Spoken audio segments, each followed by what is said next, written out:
विरोधियों को बताना चाहता हूं, मान्यवर, उर्दू में भी एक रामायण लिखी गई, चकबस्त रामायण, और उसमें इसी मूल्य को अप्रिशिएट किया गया है कि जब भगवान राम राजा दशरथ से अनुमति लेकर जाते हैं तो उर्दू के प्रसिद्ध शायर चकबस्त ने, और वो लखनऊ के रहने वाले थे, उन्होंने लिखा है, रुखसत हुए वो बाप से लेकर खुदा का नाम, रुखसत हुए वो बाप से लेकर खुदा का नाम, और राहे वफा की मंजिलें अव्वल हुई तमाम। यानी उनको तो दिखा कि राहे वफा की कौन सी मंजिलें हैं जो अव्वल हो रही हैं। मगर क्या बताऊं महोदय, एक फैक्ट बताना चाहता हूं, 22-23 दिसंबर 1949 की रात को जब श्री राम लला प्रकट हुए तो सबसे पहले वो रोशनी किसने देखी? वो यूपी गवर्नमेंट का एक सिपाही था जिसका नाम था अब्दुल बरकत। उसने बाकायदा मजिस्ट्रेट के सामने बयान दिया है कि रात में उसको दिव्य रोशनी दिखी, और जब दिव्य रोशनी हटी तो वहां पर श्री राम लला विराजमान थे। अब्दुल बरकत को रोशनी 1949 में दिख गई, मगर कुछ सियासत वालों को रोशनी 2024 में नहीं दिख रही है। और मैं आपको बताना चाहता हूं, बाबरी पक्ष के पैरोकार थे इकबाल अंसारी, और यह उदारता देखिए कि सबको बुलाया गया, विरोध करने वालों को बुलाया गया, ट्रस्ट के द्वारा गोली चलाने वालों को बुलाया गया, और इकबाल अंसारी को ही बुलाया गया, और इकबाल अंसारी प्राण प्रतिष्ठा में आ गए। उनका इकबाल तो बुलंद हो गया, मगर इन लोगों का इकबाल जमींदोज हो गया। और मैं ये भी बताना चाहता हूं, उसका एक कारण है, ऑन द लाइटर नोट, इसको कोई पर्सनल ना ले महोदय। ये कहा जाता है कि हमारे यहां राम का तत्व या ईश्वर का तत्व कौन नहीं समझ पाता है? जो कामी, क्रोधी, लोभी, खलकामी हो, और राजनीति में वो नहीं समझ पाता जो सेकुलर और वामी हो। अब मैं ये बताना चाहता हूं महोदय कि जो लोग कहते हैं भगवान राम ने अपने जीवन में, ये मंदिर किस चीज का प्रतीक है? कई लोग एक आध कोई शब्द लेकर बगैर पढ़े हुए, बगैर उस भाषा को जाने हुए अपनी बात कहने लगते हैं। तो मैं बताना चाहता हूं, भगवान राम ने कौन मेरा भक्त है इसका बाकायदा उदाहरण दिया। उन्होंने लिखा है, जात पात कुल धर्म बढ़ाई, धन बल परिजन गुण चतुराई। इन 10 चीजों से मैं नहीं मिलता। मैं कैसे मिलता हूं? भक्ति से मिलता हूं। ये सारी 10 चीजें हो किसी के पास और भक्ति ना हो, तो उन्होंने कहा, भगतहीन नर मोहे ऐसे, जल बिन बारिध लागे जैसे। अर्थात अगर ये सब कुछ हो, जात पात कुल धर्म बढ़ाई ये हो, भक्ति ना हो, तो ऐसा जैसे बादल हो उसमें पानी ना हो। इसलिए भगवान ने इस बात का संदेश दिया। और मैं एक विषय और कहना चाहता हूं, जब राम मंदिर का निर्माण हो रहा था तो कहा जाता था, साहब वैज्ञानिक प्रमाण दीजिए। मैं बस एक बिंदु विज्ञान का भी और बताना चाहता हूं। यह विशुद्ध विज्ञान है, क्योंकि अगर आपने रामचरितमानस के शुरुआती श्लोक पढ़े हो तो उसमें बहुत साफ लिखा, सीताराम गुणगाम पुण्यारण्य विहारिणो वंदे विशुद्ध विज्ञानो कबीश्वरो कपीश्वरो। अर्थात विशुद्ध विज्ञान महर्षि वाल्मीकि ने लिखा। और विज्ञान क्या है? पूछा गया था कि भगवान हुए कब, ये तो बताइए, यहां हुए कि नहीं ये बताइए। अब आप ये बताइए कि आज हम समय कहते हैं, उनका एग्जैक्ट टाइम लिखा है। जैसे आज हम टाइम कह रहे हैं, दिल्ली में कुछ और है, लंदन में कुछ और है, तो एक जीएमटी ग्रीनिच मीन टाइम बताया गया। पर अगर आपसे पूछा जाए टाइम का एब्सोल्यूट मेजरिंग पैरामीटर क्या है, which is equally applicable on earth, moon, solar system and any point in the space, it is only the relative positions of planet.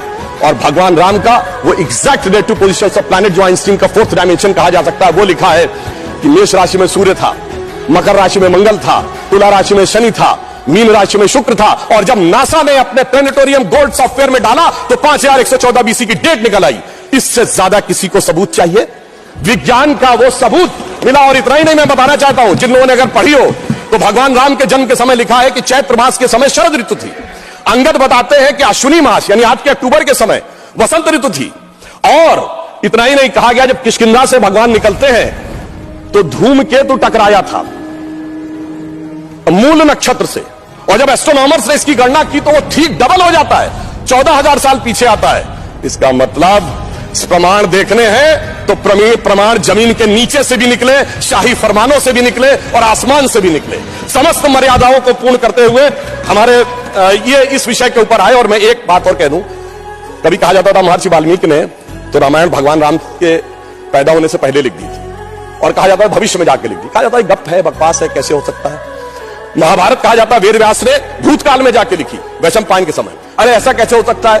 मैं पूछना चाहता हूं, 1916 में आइंस्टीन की थ्योरी ऑफ रिलेटिविटी देने के बाद अब time travel forward, time travel backward बकवास है क्या?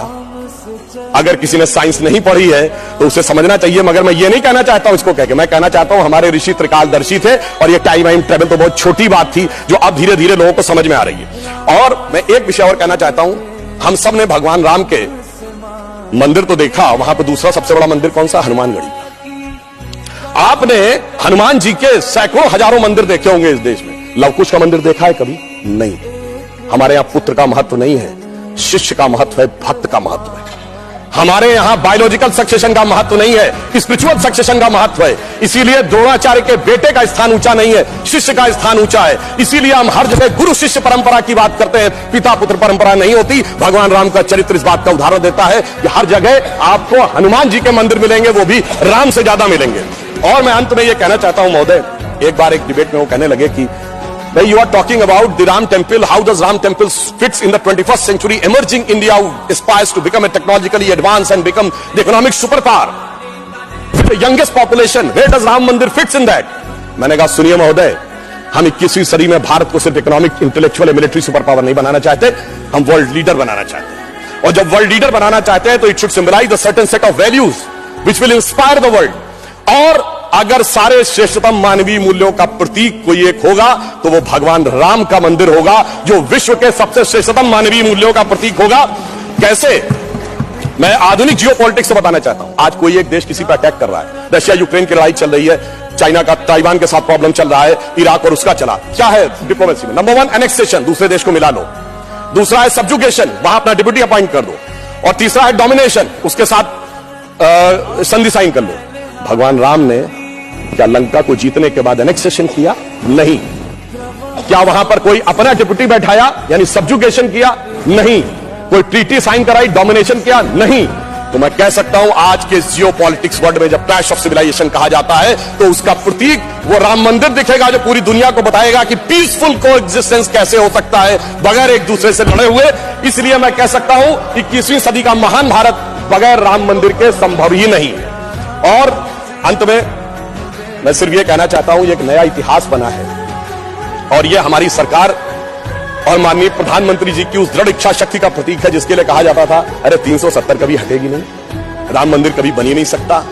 मगर ये वो लोग कहते हैं जो फूलों के हार पहनते हैं। हमारे प्रधानमंत्री जी अंगारों के हार पहनते हैं और जो अंगारों के हार पहनते हैं वो इतिहास को बदलने में निश्चित रूप से सफल होते हैं। इसलिए मैं अंत में यह कहना चाहता हूं, अपनी सरकार को बधाई देते हुए, श्री राम जन्मभूमि न्यास ट्रस्ट, हमने बहुत साफ कहा था हम मंदिर नहीं बनवा रहे, मंदिर न्यास बनवा रहा, हम सिर्फ मार्ग प्रशस्त कर रहे हैं। दूसरों ने कहा था कि हम वो बनवा रहे हैं, तो हम सिर्फ उनके लिए कहना चाहते हैं प्रधानमंत्री जी की तरफ से कि अंगार हार उनका जिनकी सुनहाक समय रुक जाता है, अंगार हार उनका जिनकी सुनहाक समय रुक जाता है, आदेश इधर कर देते हैं इतिहास उधर मुड़ जाता है। धन्यवाद।